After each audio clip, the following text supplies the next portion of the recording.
Williams, I know you've got something to say about both coaches from Monday night when it comes to Are You Serious? Man, yeah, the last Monday night game here, Packers, Eagles, all week we heard the reports from practice were that Brandon McManus was fine. I hate to beat a dead horse here, but Matt LaFleur with his kicking decisions, I just do not understand. All week we heard that Brandon McManus was fine.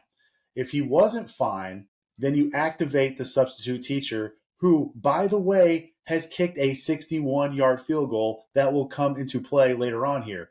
Fourth and 9 here for Philly for Green Bay at the Philly 41. They're down by 3.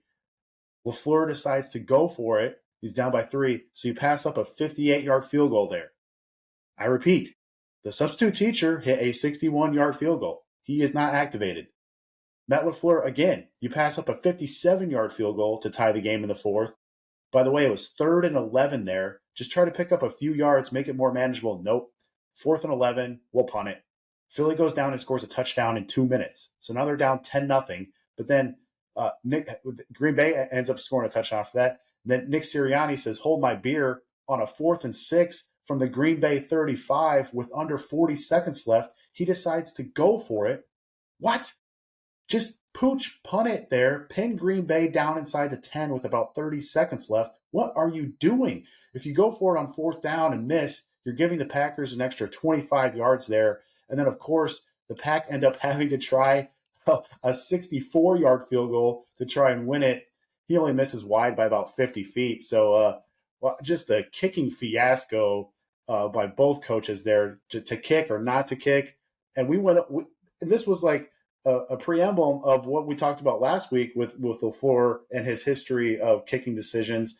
Like, I don't understand it, dude. I do not understand LaFleur's kicking decisions. I don't get it. Are you serious, Matt LaFleur? Are you serious, Matt LaFleur? Derek, Cowboy, we love you. We still want you to come on and talk some NBA with us soon, but we continue to have questions about your Packers. And I will remind you, Derek, you didn't have much to say to us the week that your Packers lost to the Panthers. All right, so let's just be consistent. If you're going to come at us and tell us that the Packers are the greatest thing in the world, we need to hear the same thing out of you the weeks that they lose. Love you, Cowboy. Chris, you love yourself some dudes who should have played with leather helmets. Who makes the Leatherheads team this week? You told us who almost did. Who gets the honor? There's really only one guy, and to be honest, this guy may get Leatherhead of the Year for this. All right.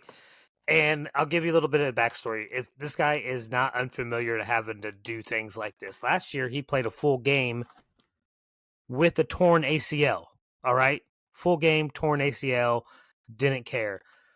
But let me tell you about Alex Singleton that happened this year. Just started this a couple weeks ago. He got picked for a random drug test by the NFL.